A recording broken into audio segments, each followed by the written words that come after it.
Indian നിരത്തുകളുടെ ചരിത്രം അൾട്രാവയലറ്റിന്റെ next generation E V പ്ലാറ്റ്ഫോമിൽ പുറത്തിറങ്ങിയ ടെസ്റാക്ടിനും മുൻപും പിൻപും എന്ന് പറയേണ്ടി വരും. ഇന്ത്യൻ സ്കൂട്ടറുകളിൽ ഇതുവരെ കാണാത്ത ഫീച്ചറുകളുമായി പുറത്തിറങ്ങിയ ടെസ്റാക്ടിനെ കുറിച്ച് പറയാൻ അത്രയ്ക്കുണ്ട്. ഇന്ത്യയിൽ ആദ്യമായി 2 റഡാറുകളോടെ പുറത്തിറങ്ങിയ വാഹനം, മുന്നിലും പിന്നിലുമായി 2 ക്യാമറകൾ, റൈഡിംഗ് കൂടുതൽ ഈസിയാക്കാൻ blind spot detection, overtake alerts, collision alerts എന്നീ ഫീച്ചറുകൾ ആദ്യമായാണ് ഒരു ഇന്ത്യൻ സ്കൂട്ടറിൽ ഒരുമിച്ചെത്തുന്നത്.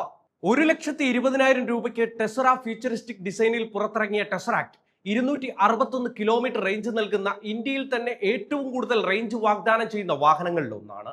2.9 സെക്കൻഡിൽ 0 to 60 വേഗത കൈവരിക്കുന്ന വാഹനം വയലറ്റ് AI ഫീച്ചറോട് കൂടിയുള്ള TFT touch screen, keyless access, park assist, hill hold assist, cruise control, navigation, music control തുടങ്ങി ഒരു പ്രീമിയം കാറിന്റെ ഫീച്ചറുകളുമായാണ് നിരത്തിലെത്തുന്നത്. Dual channel ABS, traction control, dynamic stability control തുടങ്ങിയ സുരക്ഷാ ഫീച്ചറുകളും ടെസ്റാക്ടിൽ ലഭ്യമാണ്. 20.1 BHP കരുത്തുള്ള മോട്ടറിൽ Tesseract 3.5 kilowatt hour, 5 kilowatt hour, 6 kilowatt hour എന്നിങ്ങനെ 3 ബാറ്ററികൾ ലഭ്യമാകും. 1,45,000 രൂപ വിലയുള്ള വാഹനം ആദ്യ 10,000 ഉപഭോക്താക്കൾക്ക് കമ്പനി 1,20,000 രൂപയ്ക്ക് നൽകും.